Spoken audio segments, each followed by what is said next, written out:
G'day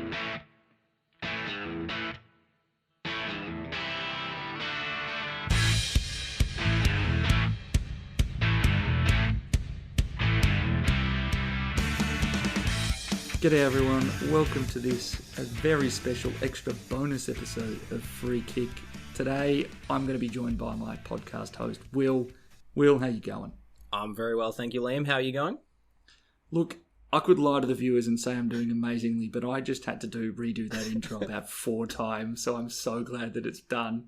So before we jump into the rest of the podcast episode today, Will, do you just want to kind of talk us through what we've got here? So we are very, very lucky to have been able to interview several of the draftees that came through the recent AFLW Supplementary Draft. So today we've got 3 interviews that we conducted just before the preseason or during the preseason, which will give us a bit of insight into how the draftees got into the AFLW system and what they're doing at their new clubs. Yeah, and the kind of spread that we've got is very interesting too. So we start off, and the first interview you're going to hear is with Annise Bradfield, who has already been mentioned in each of the last 2 episodes this season. Well, at least 2 episodes already this season. Fascinating chat, I think mainly because it's always interesting to hear what it's like for players to swap between clubs, and you'll hear a lot of that in the 18 Clubs in 18 Days series. But Will, I was pretty sure that you were also keen on another thing out of that interview. Yeah, absolutely. And before I do say this, I just want to say one of the things we did point out in a previous episode was that one of her scores wasn't very good, and that may have been the game where she did her ACL, so I would like to apologise personally for that. Oh, you're an evil man. I didn't know. That makes you a bad person. It does make me a bad person, and for that I'm going to try and apologise. But basically, it was fantastic to hear about the differences in switching clubs and how it has been to work under one of our absolute favourites here at the podcast, which is Elise Piggy Parker. It was also fascinating to think of Elise Parker as a 22-year-old being this elder within the midfield that you learn from, hyper experience, like with all these additional skills. Yeah, 42 games. She plays like a veteran of the game, and she's just still essentially a young player. It's crazy. And I'm going to stop you there because I have a bad feeling that if left to our own devices, we would just talk about Elise Parker for this entire episode. That's true. This is about Annise Bradfield, so enjoy the talk with Annise Bradfield, everyone. We're going to enjoy that one first, and then you're going to throw to a chat with one of the most recent draftees from North Melbourne, Ruby Tripodi, who's come out of the Williamstown VFLW side. I don't know what you thought, Will, but I thought it was just fascinating to hear her talk about what it's actually been like in the few games she did play in the North Melbourne VFLW team. And now they basically just said to her, go and play how you play. We'll figure out the system around you. Yeah, it just speaks to how high they hold her, that they think that she's got that ability to just play your game, we'll work it out. And she's moving into a team that's got a very strong midfield half forward line. So if she can, if she is showing that sort of talent, that's a very big into an already very strong team. And I would also say it really speaks to North Melbourne's style in developing new players. We really did see a lot of players break out last year. We had the Irish girls in Vicky and Erica. We saw explosions in the performance in someone like Tessa Craven or Amy Smith's ridiculous 17 tackle, 114 fantasy point score in the Geelong final. I really think that that's something really interesting that you're going to hear her talk about, and what it was like being drafted to North and what she kind of expects. Yeah, fantastic stuff. I will say then, you'll move directly from that excellent interview, it's probably the best interview because I'm in it, to a chat between Mel and Shelby Knoll, who was a forward drafted to Richmond, who I would say the main thing you're going to love is her story. Yeah, it's fantastic story. The way she's ended up playing, getting drafted, because she played 0 VFLW games. Yeah, she's quite literally gone from being a country footballer to being on an AFLW list in the space of weeks. It's truly incredible. She got picked up to play for Casey and then went straight into an AFLW list at Richmond. It truly is one of those amazing stories, and we were so glad to be able to hear it from Shelby herself. Yeah, and you'll find the way that Shelby talks about the story just such a great person to listen to chat. Very, very comfortable, super happy to be there. And I think the other takeaway from that interview we're gonna speak about throughout this preseason is she represents a lot of what we don't know about Richmond's forward line. They lost their leading goal scorer from last year, and one of the rocks for the last two seasons in I am reliably called Mama Wakefield. And now there's a whole bunch of additional options going through there. They've got their internal options, someone like a Stella Reid, who's a high draft pick. You've got Greiser coming in from St Kilda. Yeah. You've got Courtney Jones coming across from the Suns, and now Shelby Knoll. I don't know about you, Will, but I think there's someone like a Shelby points to Richmond's just attempt to go, I don't know we don't know how we're going to fill it, but we're going to try everything. Yeah, absolutely. And like when Caitlin Greiser rather came across to replace Courtney Wakefield, the first thing we all thought was, slam dunk. They've just recruited straight away a powerhouse key forward, you're set. And so for them to come along and recruit several other forward options just says this forward line is going to be super interesting to watch next season. And as much as it's difficult then to pick a fantasy side, that uncertainty breeds opportunity. So indeed, Richmond and someone like a Shelby and what she represents means that it's going to be a fascinating storyline to follow through the preseason. And who knows, maybe it means KB in the midfield, something we always talk about. I think I had today an interview with the player from Richmond, and that statement was meant with a chuckle. Excellent. And the suggestion that the midfielders might not be very happy to see her there. Interesting. Well, that's a little bit of a tidbit for future episodes and leads quite nicely into what we've basically got coming up following this bonus episode. So we've now moved into the preseason, which means we're about to launch into our 18 club series, which is super exciting. I love that you've said 18 club series, not 18 clubs in 18 days. I think we're going to call it 18 clubs in 18 days asterisk, because it is going to be a pretty intense schedule. But yep. The only thing I will say now, though, is enjoy these interviews. Be sure to be watching us on Twitter, on your podcast feeds, on Instagram. You'll see a whole bunch of our team-by-team content coming out in July, and it's going to be hopefully really helpful for your fantasy teams. Absolutely. So sit back, enjoy these interviews, and we'll catch you later. We'll catch you later. Signing off. See ya. See ya. How's it going, everyone? My name's Mel, and today I'm joined by Will, my co-host, as always, and Annise Bradfield, draftee from the most recent preseason 8 supplementary draft, who was taken at pick 22 for GWS. How's it going? Good. It's good to be here. Thank you for having me. All good. So, recently drafted, but we know that this wasn't your first time putting your hat in the ring. How did you go with this most recent draft? How did it feel? It was good. It all happened very quickly. So from, I guess, being told I was delisted to the draft was about, I think it was about a week and a half or 2 weeks. Oh, wow. Oh my gosh. So yeah, everything happened in a really, really short amount of time.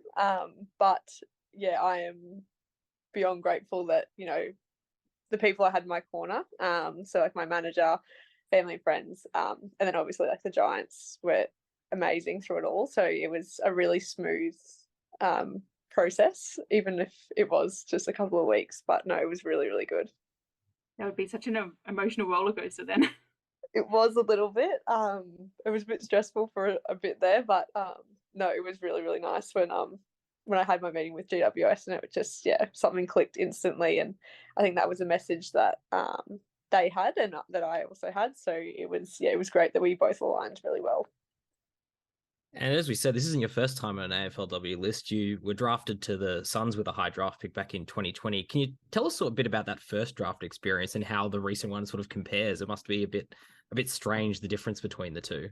Yeah, they were very different. So the first one I knew quite a while before the draft actually happened. So because I was in my grade 12 year, so I was still at school, and they wanted to take the pressure off me by I guess telling me in advance that they were 100% interested and it was going to happen. I didn't find out that I was going to be in the first round of draft picks until it was a couple of days before the draft. which was really exciting. But yeah, the process was so different, going through juniors and then kind of going through the pathway and going through the motions. And yeah, I guess I spent a lot of time with the Suns AFLW in their first season that they were in, just as a train on, and I was always around the club, so it was nice, and it was a really good integration into their program. But yeah, in terms of my experiences in the draft, I think they were very, very chalk and cheese, just in terms of timing, and then also just everything that went into it. Yeah, fantastic. And you mentioned you were in your schooling year. Is it true that you were taught PE by your former teammate Jamie Stanton while this was happening? Yes, that is true. She was a teacher at my school, and yeah, she's a great friend now. So yeah, it's really funny, and we laugh about it all the time. I was about to say it must have been strange going into a professional footballing environment, and there's Mrs. Stanton just I know there playing with you. It was funny, and then I went to school with Giselle as well, Giselle Davis. So nice. I think us three, we spent a lot of time together during the day, and then at training we were again all together. So it was super funny, but we laugh about it all the time now. We're great friends. I literally just spoke to her a couple of hours ago. So yeah, no, that was really good. Nice. So in order to be able to play again, you're moving down to Sydney after being in the Gold Coast for quite a while. How's that move going? How does it feel? It has been great. The club has been so good, just with all the relocation stuff. Finding a rental was a bit tough because there's a bit of a rental crisis at the moment. But once we got that under control, it was really good. And it's been honestly so seamless. I think I drove down and then trained the day after I came. And yeah, no, and it was great, and I loved it. I was shown around the club, and everyone's been so welcoming. And yeah, it's honestly the best environment down here, and we hang out with teammates outside of training as well. So it's been really, really great. And yeah, I just love it. It's a bit more independent, and yeah, I'm really, really loving it. Oh, sorry. I just saw Will's just shuffling the questions as they're out of the corner of my eye. I was like, oh gosh, what's going on?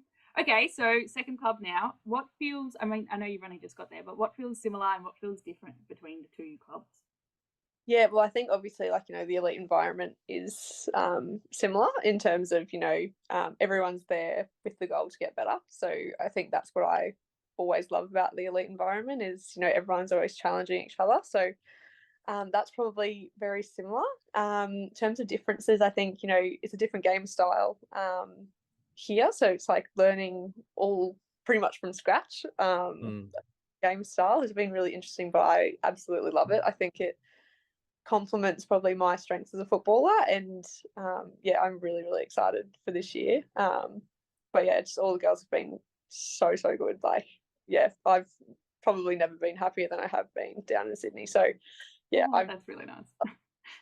Yeah, and you mentioned that the new game style suits your strengths, and unfortunately we haven't really been able to see much of you at AFLW level. You've been pretty unlucky with injuries and other health issues. But yeah, for those who haven't had the chance to see, what sort of skills do you bring to the Giants, and what role are you hoping to play at your new club? Just very contested. So we call it A1D1, but basically, I think most clubs do, but it's being that first layer of attack, first layer of defence. So really kind of putting my head over the footy and just driving out of the contest. So I kind of pride myself on being able to win the ground ball and really just explode out of the contest. And yeah, just try and break the contest up a bit, because obviously AFLW is quite a contested game. Yeah, absolutely. Got an incredible amount of contests. So yeah, that's probably my biggest strength. And yeah, the Giants have been great, and they really complement, I think, that style of my game. So yeah, it's just been very fast and exciting. Football is pretty much the messaging we're getting here. So it's been really, really fun to train it. Even if that was been a couple of weeks, I think everyone's been absolutely loving it. So yeah, it's great. Nice. Yeah, and speaking of that contested, game style that you love to play, you've got some great role models in the midfield at GWS in Alicia Eva, and one of the favourites here at the pod, Elise Parker. Have you had much of a chance to work with them at these early stages, or is that something you're really looking forward to? I am absolutely looking forward to it, and I have. Yeah, they've been great. They've been to probably two of the people that have been the most welcoming. So, yeah, Parks especially. I think being told, sorry, at least Parker, but being you're coming down to Sydney. That was probably one of the first things that went through my head was, she's been such a role model for me in my football career because we play a similar role in a similar position. So, yeah, it's been great. And I've had many questions that I've asked her, and she is always willing to just sit down and talk you through things. And she honestly just wants to bring everyone with her. And that's something that I really respect in her. So, yeah, it's been so, so great. That's really nice. And speaking of like being able to spend some time with the kind of more senior players, what are some of the things like you're trying to work on with yourself or trying to like learn going into this current season? Yeah, I think just learning a bit of balance. I think a lot of footballers and a lot of athletes really struggle with the balance of being too involved in football, and that kind of burns you out, and you can really struggle with that stuff. So I think for me, it's really diving deep into my mental well-being and making sure that that's sound. That's probably off the field, and then on the field, it's just honing in on the skills and really just getting to work. I think it's been really great at the moment. Everyone's buying into to be better as a team, and we're really just kind of preaching team success. So everyone's jumping on board, and you've got everyone's doing skills before and after training, and it's a great environment, and everyone's bringing everyone along. So it's been really, really, really good. Yeah, that's fantastic, and we're really happy to hear that you're really happy in your club, because you've been pretty open about your struggles with your knee injury and other mental health things. As difficult as I suppose those things have been, would you say it's really set you up to have some good mental fortitude to take on this new challenge? 100%. I think, people ask me, people say that doing an ACL is absolutely tough and they wouldn't wish it on anyone, and I would never wish it on anyone. Absolutely. But I think having gone through it, I wouldn't change that it happened to me, because I think you learn so much about yourself mentally and physically. And I'm so now in tune with my body, and I know when things are right and when things are wrong, that it helps you in your football career, and it helps you in training and everyday life, really, because you're just so much more aware of the little things, and it forces you to, fix things that probably you never thought you'd have to fix. So, yeah, I'm grateful for the experience, although it was tough, but yeah, I think it really did.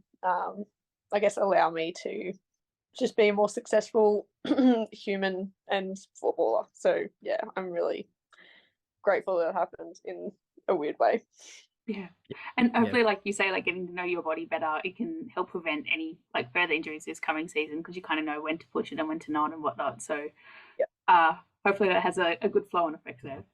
Yeah, fingers crossed. Yeah, absolutely. And as good as that experience and the personal growth has been, I'm sure that the next big step will be the football growth, the on-field growth, and we're very much looking forward to you getting out there and actually getting to play.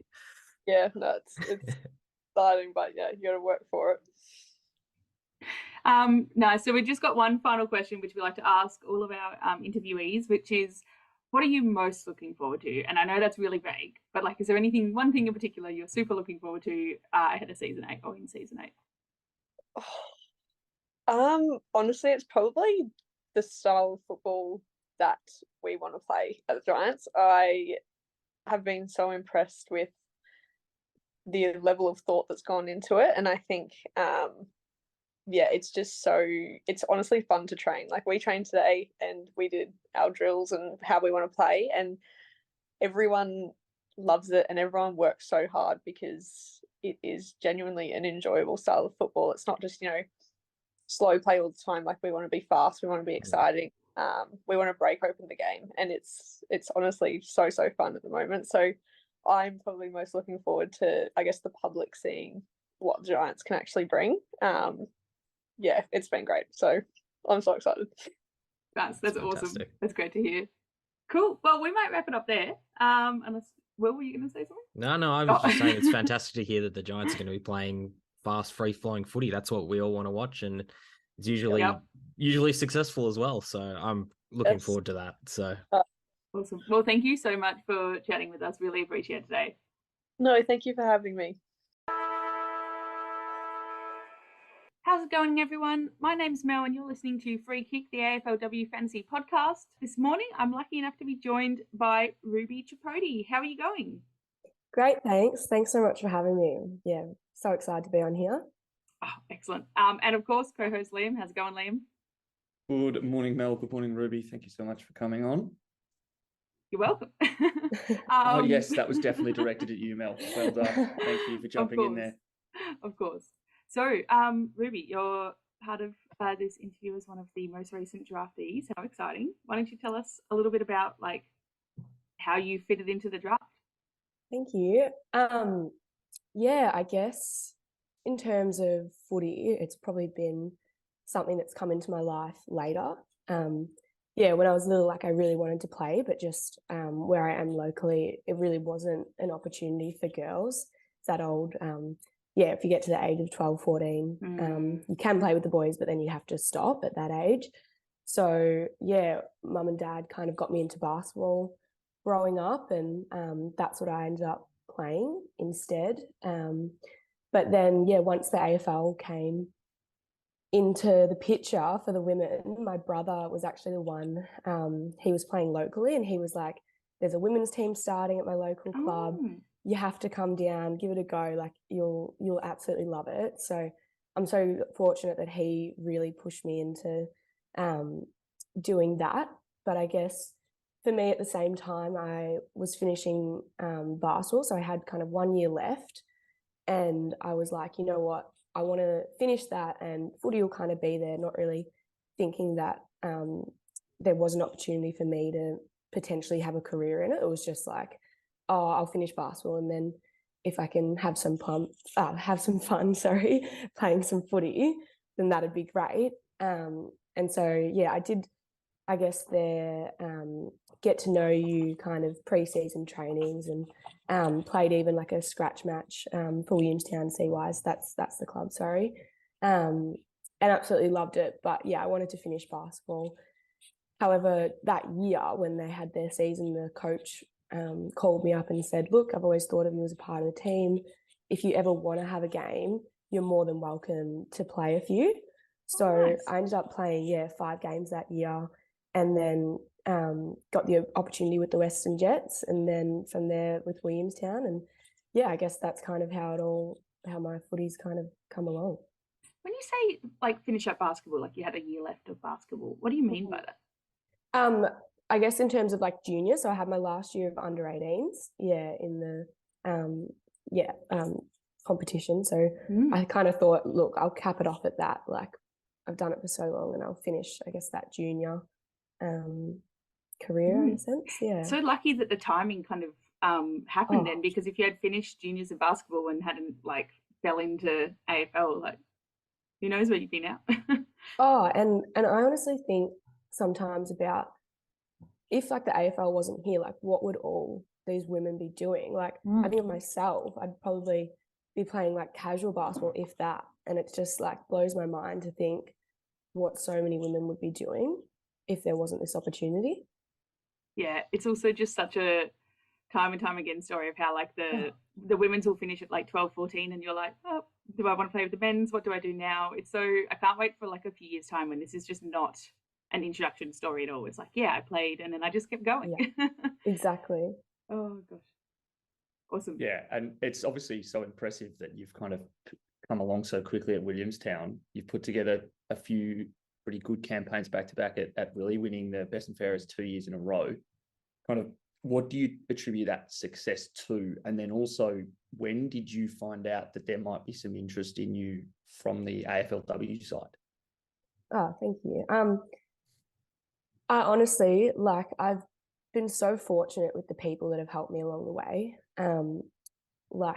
I can't even begin to explain what amazing people, especially at the Williamstown Footy Club, that have put such time and effort into myself, and so many people there. And I definitely would not be in the position I am without those people. Especially, I've got a mentor, Kim Kershaw. He actually, I'm not sure if you might know the name. He played in the 80s, and he's like, club legend at Williamstown. I think won 4 best and fairest there. And also Lindsay Cahill, who also played at Williamstown with Kim, another club legend. Yeah, I got very fortunate that those two will catch up with me for the past few years every Thursday, and put a lot of time into my footy. And it was definitely that's made a big difference in, I guess, my progression. Just that one-on-one skill and kind of understanding the game a bit better. But yeah, I think in terms of the draft, I've nominated it the past few years, but probably never kind of thought that it was going to happen. Just, it's one of those things where you're like, if you don't put your name in, like, well, it's definitely not going to happen. So yeah, this year was probably the first time that I was like, wow, like this really could actually happen. And it almost made it like more excruciating, the actual draft experience, because you're really sitting there going, wow, like, is your name going to get called? But I'm so grateful that North Melbourne has taken a chance on me, and they're an amazing club, and already I feel so a part of it. And I just think they've got a really exciting energy about the club going around.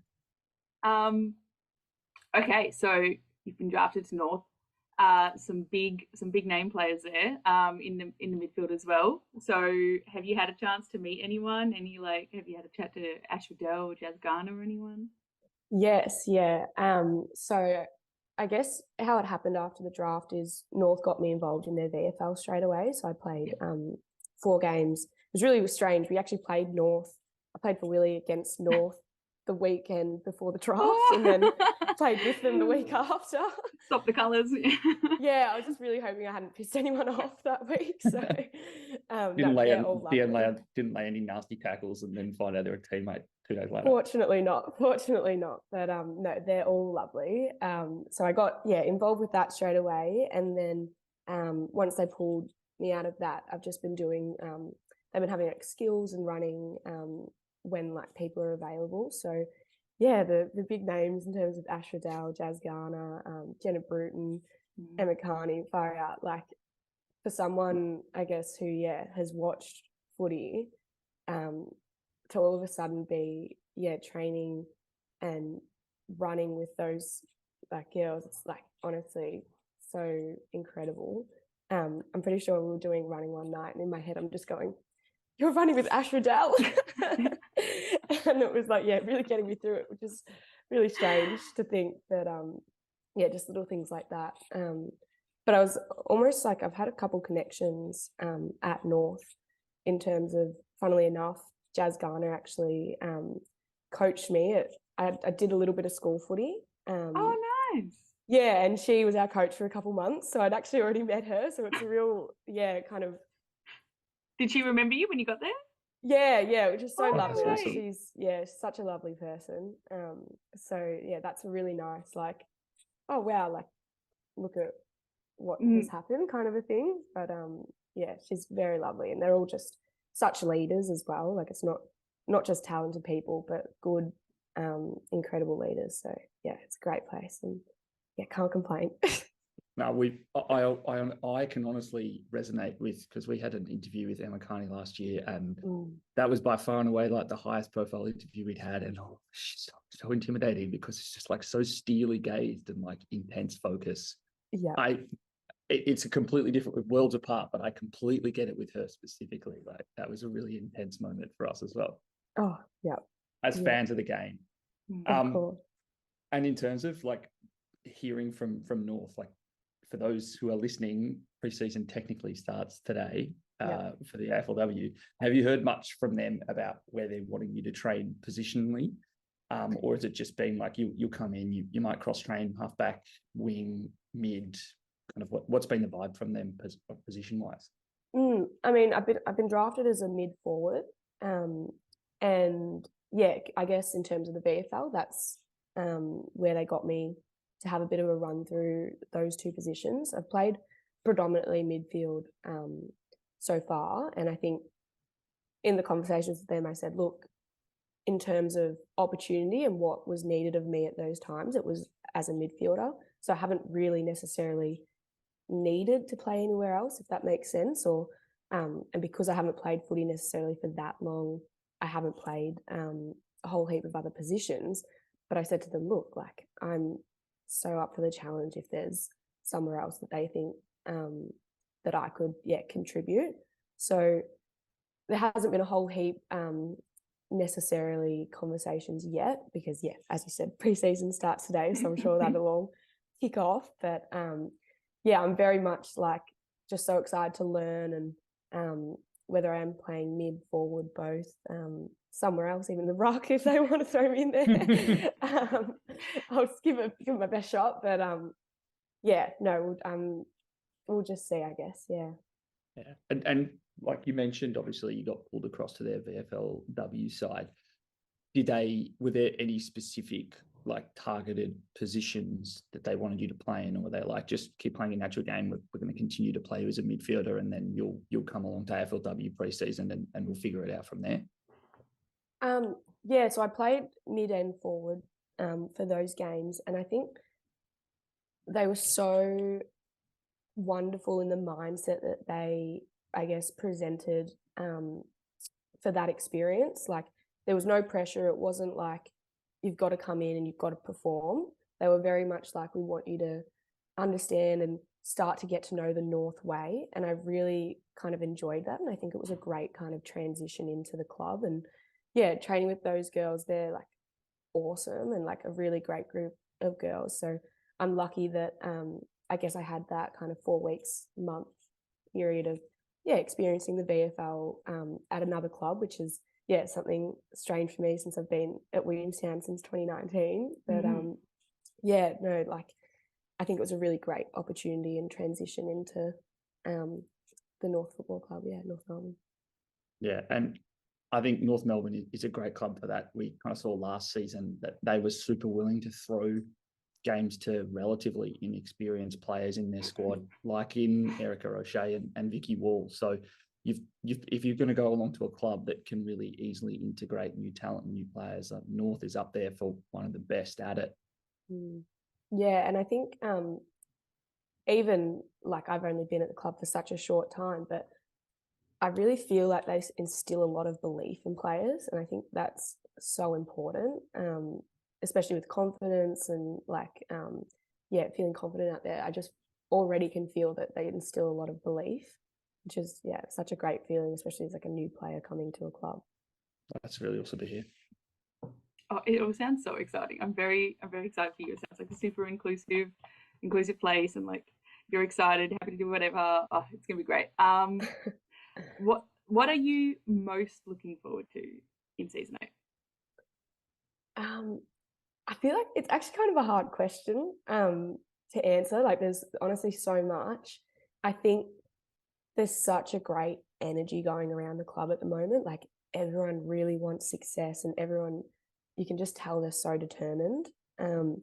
So I think, honestly, just to like be a part of that culture, I'm so looking forward to. And if some magic can happen and something special can happen, I think everyone's really on that track to for success. So I'm really looking forward to that, actually.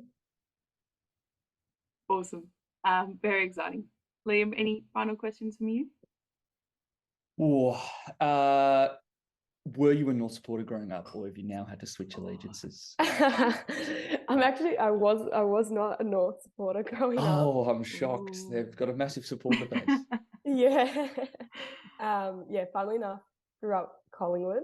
A bit controversial. There's a little bit of a rivalry between those two as well. You're in for a tough time. Bit controversial. But in all honesty, Dad's a Collingwood supporter, Mum's a Carlton supporter, so kind of used to a bit of angst around footy. So at least you haven't got that moment where you often see the draft footage and it's an entire living room filled with people in one jersey and it's going directly to a rival club. And you can just see the look of like, oh, how do I fit this in with my personality? Oh, honestly, I think, Dad probably would have found it hard if it was someplace else. But no, they're both so excited. And I've already, I'm starting to fall in love with the club. So I'm very happy to be at North. Very. Yeah, I think I ended up going to pretty much every North game that was in Victoria last season. And Arden Street, great place to watch, very loud speakers, very bad hay fever, but I ended up watching those North girls pretty much every week, and it's such an exciting club to be part of, so I'm very excited for you. Thank you so much. Well, thank you, and we will be watching you throughout the season. Talk to you later. Thank you guys so much. Really appreciate it. Welcome, you're listening to Free Kick. My name's Mel, and today I'm joined by Shelby Knoll, draft pick 24 in the supplementary draft ahead of season 8, and Richmond's only draftee. How exciting. How are you going, Shelby? Yeah, good, thanks. Thanks for having me. I'm very excited. Of course. So just to give our listeners a bit of context about you, you've had a massive rise in pretty recently as well. My understanding is you went from playing for Castlemaine as their key forward, and then in the same year managed to be recruited to Casey Demons for VFLW, and then straight into Richmond for AFLW. What happened there? Yeah, that's pretty much the gist of it. So I was playing for Castlemaine last year, so local footy, and that was our inaugural year at Castlemaine. So brand new team, and we were lucky enough to win the flag, which was really fun. And then I kind of just decided I wanted to make the most of footy and try and get further with football, especially with AFLW developing, and moved to Melbourne at the start of this year. And then got contract at Casey. So now how much pre-season or training did you do with Casey before you kind of got picked up by Richmond? Yeah, so I started November last year at Casey, so I was doing pre-season with them. Mm-hmm. And then, so that was 5-6 months. So that whole experience was just so new to me, playing at a higher level. I only ever played local footy. So yeah. So you've got, like you said, going from being a country footballer, moving to Melbourne, VFLW, now AFLW. How does the training and whatnot, what you've been focusing on and seeing around the clubs, how does that change between the three? Yeah, so I think there's a massive difference, right, from local footy, then coming into VFL and then AFL. I think local footy, just the resources available. I was so surprised coming into Casey how many coaches, how many staff, how many people were just involved in your development and your skills. I think, local footy, you have your main coach, right? And then you've got maybe a trainer if you're lucky. In Castlemaine, we didn't have consistent trainers. So it's probably 2 staff and then a team manager. And then I remember coming to Casey, there was just this huge list of dietitians and doctors and physios and high performance managers, strength coaches. And I was just blown away. It was just incredible. And it was so exciting to see all those resources available. Yeah. Oh gosh. And then I guess you've only been at Richmond for a little while, with pre-season only being 3 weeks in or so, but that's got to be a whole nother level again. It is another step up, but I think I'm still learning, because I've played local for maybe 9 years now, so still just adjusting to the resources you have available, the staff you have available, and it's so exciting. And I think I was most blown away with how professional it all is. And obviously that sounds so dumb, obviously it's professional, but I guess when you haven't been in a high level team before, you're just not really sure what to expect. And so the professionalism of it is what's been the best thing, I think, for me. Oh, that's amazing. That's a lot of change very quickly, but very exciting for you. It's awesome that you say you've been playing local footy for 9 years. We do a couple of these interviews with young draftees and whatnot coming through, and then some of the older players that have been in the AFLW since say 2017, and some of them don't even have 9 years worth of experience, even though they've been playing at AFLW level for 7 or 8 years, just because of the pathways available. So it's so exciting to hear when you've got like these young players like yourself coming in with so much experience. I guess given that you have been around footy and playing even at that lower level for a while, what are you currently working on developing with yourself? With myself, like in a football sense, just like techniques, like everything you do on the field, where you stand, where you run to, how you fend off, everything has technique behind it. And I'm slowly learning that. I think I'm gonna keep going back to local just because that's what I'm used to. You just you just do your own thing, right? You just run around. Sometimes get the ball, sometimes don't. You like learn from the experiences, but just adapting to the techniques. Everything you do is for a reason. So much more intent. So I'm loving that challenge, which is really fun. It's interesting. Like there might be. I feel like you probably learned a lot of this stuff yourself because like you've just been playing for a long time. But now that you're learning, I guess, the right way to do it, are you finding that you're having to kind of unlearn things that you might have like picked up yourself, or just like, oh, I'll just do it this way because it feels good, and now you're like, oh, I have to actually do it this other way because I'm being told that's the right way. Not saying you're doing it the wrong way, but you know, now you've got some coaching and guidance on it. Yeah, definitely. Actually, I'm really glad you asked that question. When I started playing footy, I reckon 2013, you didn't have mentors. Like I kind of taught myself how to do things, especially my kicking.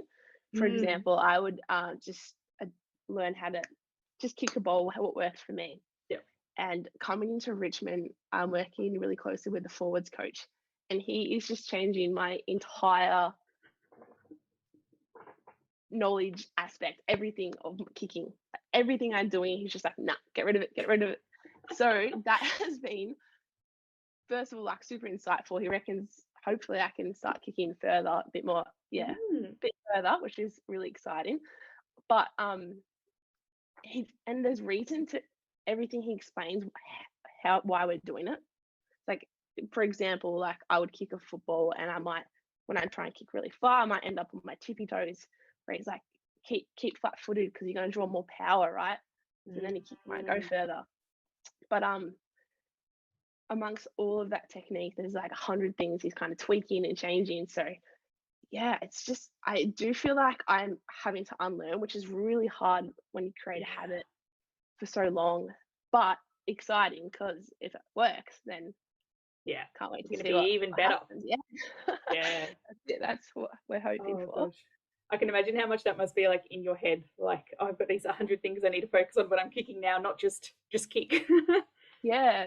And that kicking's just one aspect of it. Like, and there's techniques and everything's getting tweaked, every element of football. So there's definitely a lot to learn, and it can be quite overwhelming. But you know, we've got really good support in the club amongst the players and the coaches. So I do, when I find myself kind of drifting off or getting overwhelmed, I'll go over to a coach. I'll be like, help me out, like unload this for me, or I'll go up to one of the players and be like, what do they mean by this, you know? So that's lovely. So you mentioned like within your forward group, obviously Courtney Wakefield leaving or retiring more so ahead of season 8 means that there's a bit of a gap in that forward line. How's the structure coming together with those of you that are training in the forward line? Yeah, so our forward line is actually quite young, right? I think it's roughly 70% of our forward line's 22 and under, I think. Wow. Yeah, so we're very young. We have obviously KB leading our forward line, which is, she's absolutely incredible, and she has so much knowledge and understanding around football, but forward as well. So definitely having her lead the way is just really exciting. And then we've got likes of Caitlin Greiser coming from St Kilda and Courtney Jones. They've got AFL knowledge in other teams, so they're bringing that in, which is really exciting. So yeah, I'm excited to see how far we can come as a group and to develop, and I think it's going to be a week by week situation. Growing up, did you support a AFL or AFLW team? Yeah, growing up I was a Hawthorn supporter. Nice. Okay. Yeah, I loved my Hawks, especially in their prime. Yeah, I mean the men's a bit questionable this season, but anyway. Yeah. hopefully the roster comes out and you guys will be playing Hawks. Like, how do you reckon that'll feel? Hopefully. That's just crazy to me too, that we don't get to like play every team. Yeah. So it's like, because it's a shorter season, you only play a few, which hopefully, I don't know how I'll feel playing against the Hawks. I'm excited. No, I can't wait. It'll be fun. Nice. So obviously you've come across as a forward and a goal kicker. I see that you've got a very impressive 52 goals over your season for Castlemaine, which is crazy, including 9 goals in one game. That's absolutely massive. I don't know if you know, but the record for AFLW goals in a game, I think, is 7, held by Brooke Lachlan. Is that something that you're going to try to smash out of the park? I would love to get to that stage in my career and be able to like reach for those goals. I definitely think I'm going to bring myself back to, hopefully getting the game first, maybe kicking some goals. But eventually, like, that is definitely a good goal I could have in the future to try and reach. That'd be unreal if I could do that. That'd be fun. Yeah, that'd be amazing. And the final question I just have for you, obviously there's a lot of excitement, lots of change going on, but what are you most looking forward to in season 8? Mostly looking forward to, I guess, just seeing what our team can achieve as a playing group. Just, there's been a lot of hard work in off season and starting now in pre-season, and just being immersed in that culture in an AFL level, just really, yeah. So that's, I think, what I'm excited most for. Awesome.